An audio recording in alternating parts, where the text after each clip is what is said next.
First family arriving in Nantucket last night, where they're going to be spending their Thanksgiving and staying at the ritzy $34 million compound.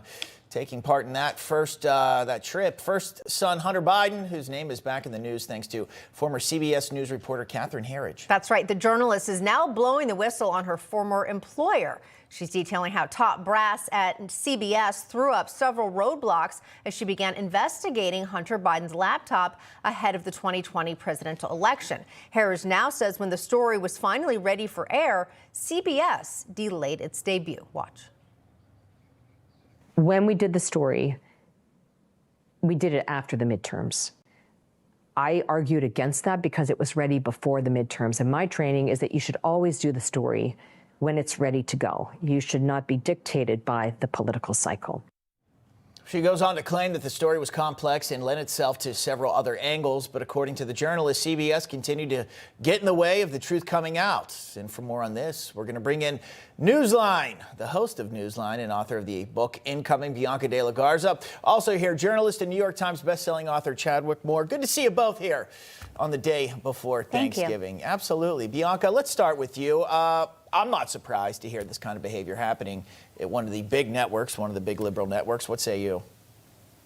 No, and obviously we know so much more than we did then about the laptop, but we also know CBS continues to behave in this way that is incredibly disturbing, whether it be now with Kamala Harris and the re-editing of her answer. Catherine Herridge is obviously an incredible journalist. There's no question about that. The question is, how is this allowed to happen, and what type of pressure, where was this coming from? If she's saying that it was a top-down, they were telling her to investigate this, was it the campaign? I think we'll know a lot more, but I think what we know right now is that big legacy media is not holding standards that we need to have. We need to push to have these standards, and we need to have real truth and transparency. And I love the idea that there might be fresh faces in that White House press briefing room. Yeah, excellent point. Chadwick, do you think the proverbial death knell has officially sounded for legacy media? It seems, especially during this past election cycle, came out very clearly that they were not doing their jobs, which is to report the news and be unbiased.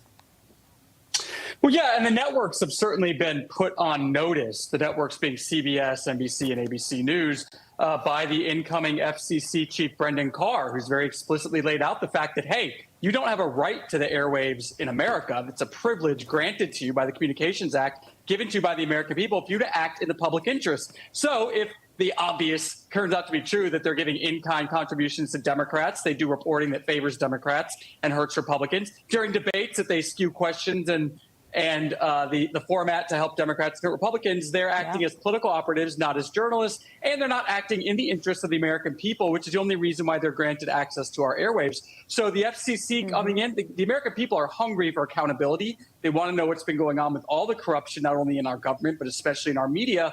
And it looks like the new Trump team may provide us with some answers and put these people on notice. Chadwick, you just said have the networks act in the best interest of the American people. I think what happened, it became so liberal in these newsrooms, they don't even know where the center is, let alone fair and balanced. And they're acting in interest, to your point, for the Democrat Party. And Bianca, I truly believe that's where it's skewed to. Believe everything Democrats say, believe nothing that Republicans say.